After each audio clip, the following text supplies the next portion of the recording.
Mr. Unlimited.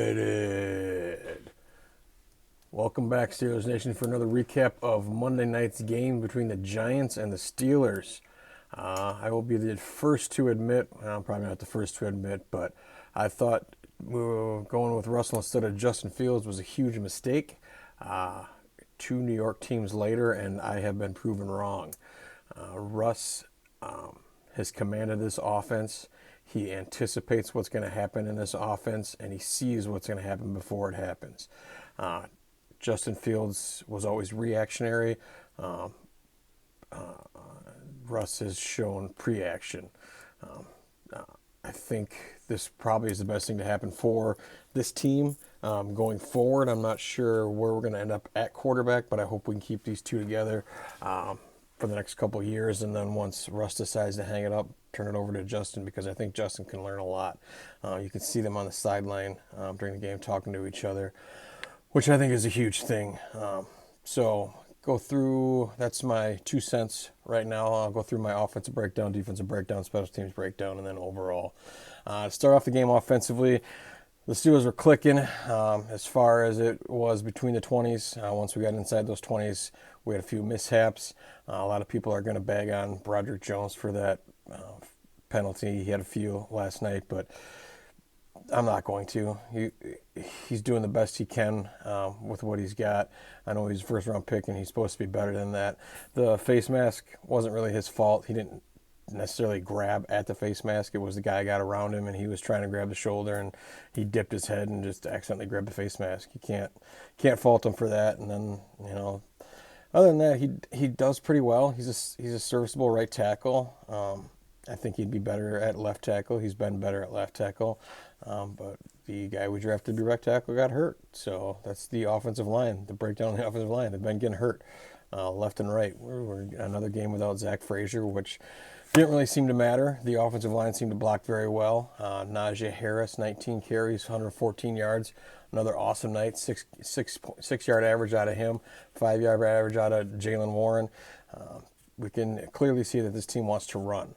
But they can pass. Russell has opened that up a little bit. I think the only drawback of Russell is he's not as mobile as he once was. That second drive where he threw it to Jefferson, and Jefferson should have cut the other way. You can blame him for that, for missing that cut and missing the open part of the end zone. But also, the only person that was in front of Russell at that point was Lawrence. All he had to do was beat Dexter Lawrence, and he couldn't do that. Didn't even try to do that. Went with the throw. I think he could have easily walked in. I think Justin Fields would have walked that in pretty easily, but you gotta be able to anticipate that. I think the calf injury kind of lingers still on him a little bit, and he doesn't want to exert too much running offense. As far as receiving goes, Russell did throw the ball around the yard. We got 1, 2, 3, 4, 5, 6, 7, 8, 9 guys with catches. 4 out of Pickens, 4 out of Jefferson. Both very good. Calvin Austin with the touchdown grab there at the end. A couple small ones to Pat over the middle. I'd like to see Pat get more involved in the game. Another huge one to Darnell Washington early on. Looking pretty well. I guess the shortcomings of the offense, I already talked about not being able to finish drives. Had, I believe, 4 field goals. I'll talk about that later. But then also, Russ got sacked 4 times. He's got to be able to anticipate that rush is coming and get that ball out of there.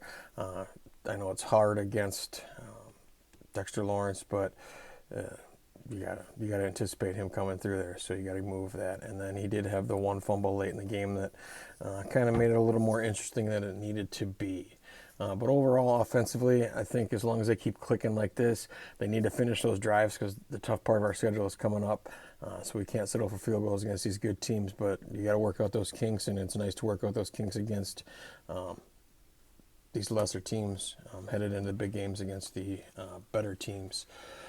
So, defensively, great game all around. Defensively, gave up too many yards, but that's been Mike Tomlin defense, Mike Tomlin, Terrell Austin defense MO. It's a bend don't break type of offense. They will do what they can to stop you once it gets close. But in between the 20s, kind of like the offense, they let anything go. Yeah, we had 2 big sacks for TJ, forced a fumble, strip sack. I think that was his 22nd of his career, which is an insane number. I looked up the leader, which is a guy out of Indianapolis. I can't remember who it was, but he has like 47 for his career. Old-timey guy. I want to say, whatever. Somebody will let me know later. Alex Highsmith had another 2-sack performance. Big game out of him. Gave up a lot of rushing yards to the young rookie, which, I mean, the number is absurd, 140 yards, but you're going to that's going to happen with guys you don't know a lot about. You go into the game thinking kind of Devin Singletary. You can watch film on him. This kid, I can't remember what his name was, Tracy Jr. You don't have any tape on him. He's a rookie. He looks really good, but once they get more tape on him, I don't think he's going to run that wild on teams the way he has. I don't remember any. Interceptions. Beanie Baby, once again, coming up big for us there at the end of the game to seal it off with the interception, which is nice. Kids coming along nicely. Undrafted rookie out of, I think it was West Virginia. Looking very good. All right, special teams.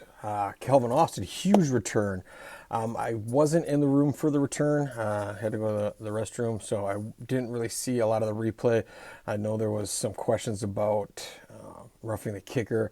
From what I've heard and seen, like I said, I haven't seen the video. I don't know why it hasn't popped up anywhere on my social media feeds, but the punter, I guess, fell before he got hit. But that's, we can parse that later, and I'm sure that'll come up with somebody that wants to complain about the punt return, but whatever. 73-yard return out of him. That's pretty awesome. We knew he had that capability. We've seen it before. He's never really showed it in the regular season. He's had a few good returns. I think this might have been his first touchdown. Maybe not. I could be wrong. Boswell. I mean, if your offense is going to stall out, you might as well have a kicker like Boswell. 4 for 4 for field goals. Only a 31-yard long. They got in close for him. They didn't make him kick any long 50-yarders. And then 2 PATs. Huge. Corliss Waitman, 43.7-yard average. Kind of low, but that's going to happen when you're kicking where you're at. He had 2 inside the 20s with a 55-yard long. Can't complain about that. And then the rest of the special teams, there was a few times where we got kind of close on block kicks, but I think it's just you're kind of anticipating that now, expecting that now out of the special teams.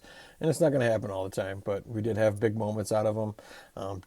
Got to see Danny Smith chaw on his bubble gum, which is always nice to see after that big return by Calvin Austin. Overall, headed into the bye week, got some guys that when you get healthy, Nate Frazier, hopefully get him back on the offensive line. The kid that started for him, name slips my mind off the top of my head, but nothing big went wrong while he was there. But Nate Frazier takes that offensive line to another level, and I think you get him back in there, get a little consistency of what's going on around there. And then the Herbig kid, hopefully he'll be back after the bye week. Spell those edge rushers. Give TJ and Alex Highsmith a break every now and again. I mean, they get breaks, but it's a significant drop-off when they come off the field. So, headed into the bye 6-2, leading the division. Once again, 3-1 through a quarter pole. I can't complain about that. I think this team is, top 3 in the conference, top 3, top 4. Obviously, you have Kansas City that is Kansas City. They're going to win the way they've been winning. You haven't really seen a big game out of Mahomes, and I think that offense is kind of stagnant the way it is, but they have a great defense. Baltimore, I don't fear Baltimore, never have. 7 of the last 8 we've won against them.